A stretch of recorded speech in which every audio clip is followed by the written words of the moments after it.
You know that feeling when you have a dream that's so clear, so certain that you can almost touch it, and then boom, it's shattered.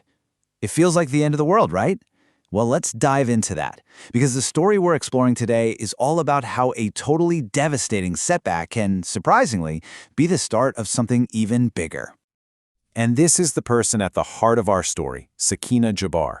She puts it perfectly herself. She says her journey is one of fatigue and great determination. I mean, wow. So let's get into it. How she took a dream that was completely broken and managed to rebuild it piece by piece. All right, so let's set the stage. We're in Act 1, The Dream Derailed. You know, every great story has that moment where things go wrong. And for Sakina, it all started with a dream she'd had for as long as she could remember. I mean, her path seemed totally set in stone. She had one goal and one goal only: general medicine. And her track record? It was flawless. We're talking always first in her class. Just try to imagine that for a second, being the top student year after year. Her future wasn't just bright, it felt like a sure thing, absolutely guaranteed. And then, this number shows up, 86. Now, for a lot of us, an 86 average? That sounds pretty good, maybe even great. But for Sakina, getting this in her 6th year, it was a complete shock to the system.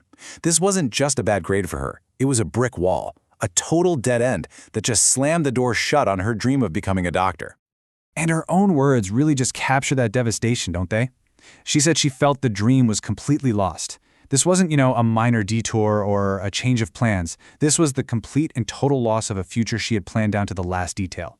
In that one moment, everything she'd worked for, poof, it just vanished.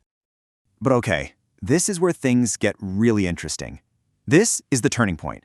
Let's move into Act 2, an unexpected second chance. Because right when it seemed like all hope was gone, something new, something totally unexpected popped up on the horizon.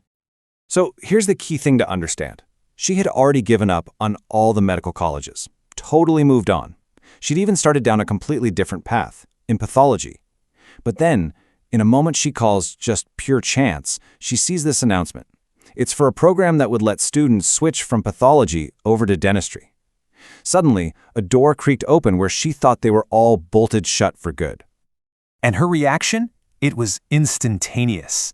She says, رجعني الأمل, which basically means hope was instantly restored. I love that. There was zero hesitation, no, should I? None of that. She saw the opening, and she just went for it, applied right then and there. That spark, it was back. Okay, but grabbing that second chance, it wasn't going to be easy. It came with a pretty steep price. This next part of her journey really shows us the true cost of that hope and the brutal determination it was going to take. Seriously, this is where her story goes from just inspiring to next level intense. So she created something she calls a kima, which means a tent. And this is such a powerful image of her commitment.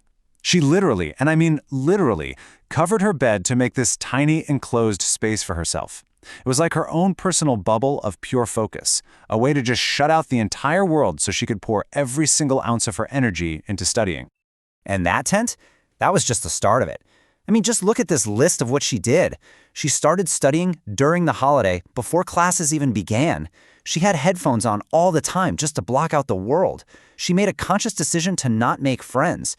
Her only focus was reading and, get this, writing down every single word the doctor said in lectures. I mean, can you even wrap your head around that kind of discipline? This was pure extreme isolation, all for that one goal. Which, of course, brings us to the final act, the triumph and the lesson. After all of that sacrifice, all that relentless, isolating effort, you gotta wonder, right? Did it actually work? Did it pay off? Oh yeah, it did. Big time. In her own words, my story was difficult, but it was ultimately a success. It was exhausting, it was lonely, but the ending was a success. She did it. She achieved her new dream and became a dentist. All of that insane hard work, it was absolutely worth it. And this really gets to the core belief that fueled her through everything. Mustahil yudiya tabik. It translates to something like, it is impossible for your striving to be wasted. And for her, this wasn't just some motivational quote you'd see on a poster. No, this was a deep, fundamental belief that if you truly, sincerely put in the effort, it will never, ever be for nothing. It will always be rewarded one way or another. So what's the big takeaway for all of us? Well, Sakina's entire incredible journey can really be boiled down to this simple but super powerful advice. Number 1, define your goal. You have to know exactly what you're fighting for.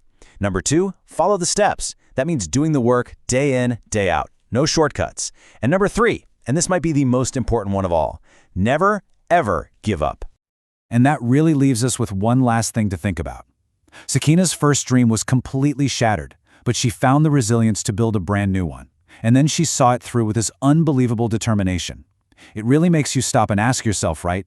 What dream in your own life is worth that kind of fight? What's the dream that you will refuse to give up on?